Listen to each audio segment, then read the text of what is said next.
আপোনালোকে চাবলৈ আৰম্ভ কৰিছে আপোনালোকৰ আপোন চেনেল ইগল এডুকেশ্যন আৰু মই mentor Srimanta Sankardev university of health ছায়েন্সেছৰ আণ্ডাৰত যিটো এএনএমৰ নটিফিকেশ্যন ওলাইছিলে এক্সামৰ কাৰণে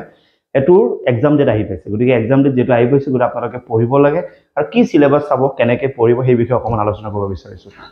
তো Srimanta Sankardev university of health ছায়েন্সেছৰ আণ্ডাৰত এএনএম এন্ট্ৰেন্স এক্সামিনেশ্যন আহিছে আৰু এক্সামৰ ডেটটো ইতিমধ্যে ঘোষণা হৈছে আপোনালোকে নিশ্চয় গম পাইছে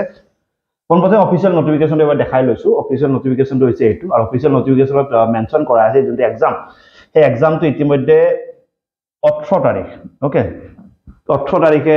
এই এক্সামটো হ'ব ওকে তো 18 তাৰিখ মানে কলে আলটিমেটলি আপুনি গমে পাইছে বেছি দিন নাই আমাৰ হাতত গৰি মে 18 তাৰিখ তো মে 18 তাৰিখে হ'ব আৰু এডমিট কাৰ্ডটো ইতিমধ্যে সাগে এভেইলেবল হৈছে আপোনালোকৰ ওকে ঠিক আছে আৰু বাকি ফৰ্মেলিটিখিনি আপোনালোকে জানে আৰু এটো অকমান পুৰণি নটিফিকেশ্যন থাকে 2024 ৰ নটিফিকেশ্যন হয় তো 2024 আৰু 25 বুলি মেনশ্যন কৰা আছে তো এএনএম যেটো এন্ট্ৰেন্স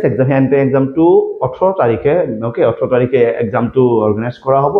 মে 18 তাৰিখে আৰু ফৰ্ম ফিলআপ কৰ কামখিনি অলৰেডি হৈ গৈছে আপোনালোকৰ এডমিট ইতিমধ্যে আপোনাৰ হাতত থাকে পৰিছে কাৰণ 5 তাৰিখ এডমিট লিখা আছে যিসকলে এডমিট লোৱা নাই এডমিট লওক আৰু এই এক্সামটোৰ বিষয়ে অকমান আমি আলোচনা কৰিম এক্সামটো হৈছে 18 মে তাৰিখ ৰবিবাৰ পৰিছে এই দিনা ওকে আৰু এডমিট কাৰ্ডৰ টাইমিংটো মেনশ্যন কৰা থাকিব কিমান টাইমৰ পৰা এক্সাম হ'ব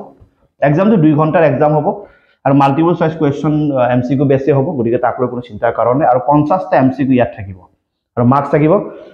100 মাৰ্কস ওকে মানে 50টা কোৱেশ্চন 2 নম্বৰকৈ থাকিব প্ৰতিটো কোৱেশ্চন তাতে টোটাল 100 মাৰ্কস থাকিব 18 মে তাৰিখে এক্সাম হ'ব হিদিনা দেওবাৰ হয় আৰু টাইমিংটো এডমিট কাৰ্ডত মেনশ্যন থাকিব আৰু পৰীক্ষাটো 2 ঘণ্টাৰ হ'ব 50টা কোৱেশ্চন সলভ কৰিব লাগে প্ৰতিটো কোৱেশ্চনত 2 নম্বৰকৈ থাকিব টোটাল মাৰ্কস থাকিব 100 মাৰ্কস তো ইয়াতে কোনো ধৰণৰ নেগেটিভ মাৰ্কস নাই বুলি মেনশ্যন কৰা আছে যে কোনো নেগেটিভ মাৰ্কস ইয়াতে নাথাকিব ওকে আৰু কিন্তু কোৱেশ্চন যিখন পেপাৰ থাকিব কোৱেশ্চন পেপাৰখন ইংলিশ আৰু আসামী দুটা ল্যাঙ্গুৱেজত থাকিব গুৰিটো আপোনালোকৰ কাৰণে ভাল খবৰ যে ইংলিশ আৰু অসমীয়া দুটা ল্যাঙ্গুৱেজত পেপাৰখন থাকিব আৰু কোনো নেগেটিভ মাৰ্কিং ইয়াতে মেনশ্যন কৰা নাই গতিকে 50টা কোৱেশ্চন 2 ঘণ্টাত আপুনি কৰিব লাগে 100 নম্বৰৰ কাৰণে ওকে আৰু এক্সাম চেণ্টাৰ ইতিমধ্যে গুৱাহাটী ডিব্ৰুগড় শিলচৰ যোৰহাট বৰপেটা তেজপুৰ ডিফু লখিমপুৰ আৰু কোকৰাঝাৰত এক্সাম চেণ্টাৰৰ ব্যৱস্থা কৰিছে যোনে যতে সিলেক্ট কৰিছিল সেই হিচাপে এক্সামৰ চেণ্টাৰবোৰ পৰিব গতিকে পঢ়া আৰম্ভ কৰক মাজত মাত্ৰ কেইটামান দিন ওকে আজি 7 তাৰিখ পৰিছে 18 মে তাৰিখে পৰীক্ষা 2 ঘণ্টাৰ পেপাৰ হ'ব 50টা কোৱেশ্চন লাগিব 100 মাৰ্কস আপোনালোকে পাব লাগিব আৰু এখিনি এক্সামৰ ডিটেইলছ নেগেটিভ মাৰ্কিং নাই ঠিক আছে ইয়ালৈকে বুজি পাইছে আৰু এটো হৈছে এক্সামৰ সিলেবাস আৰু ইয়া যোনটো এক্সামৰ সিলেবাস ক্লাস 10 স্ট্যান্ডাৰ্ড বুলি মেনশ্যন কৰা আছে ক্লাস 10 স্ট্যান্ডাৰ্ড আপোনালোকে সিলেবাসটো পঢ়িলে হ'ল ইংলিশ থাকিব ম্যাথছ থাকিব আৰু সায়েন্স থাকিব ইংলিশ থাকিব 20 নম্বৰ ওকে 20টা কোৱেশ্চন 20টা কোৱেশ্চন 40 নম্বৰ 15টা কোৱেশ্চন 30 নম্বৰ ম্যাথছত থাকিব আৰু সায়েন্সত থাকিব 15টা কোৱেশ্চন 30 নম্বৰ টোটাল 100টা কোৱেশ্চন আৰু 100 নম্বৰ থাকিব কিন্তু ইয়াতে 100টা কোৱেশ্চন নহয় একচুয়ালি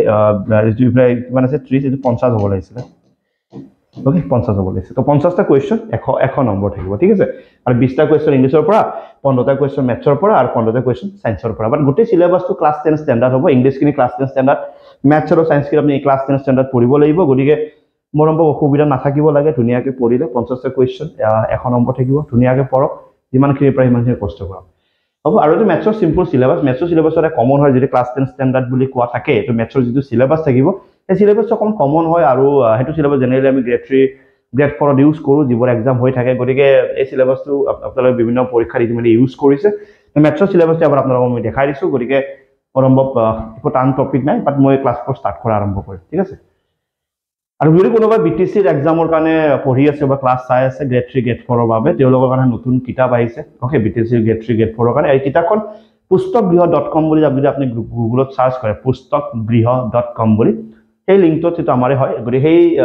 আপুনি যদি লিংকটোত যায় ওয়েবসাইটটোত যায় তেতিয়া আপোনালোকে কিতাপখন বুক কৰি ঘৰতে লাভ কৰিব পাৰিব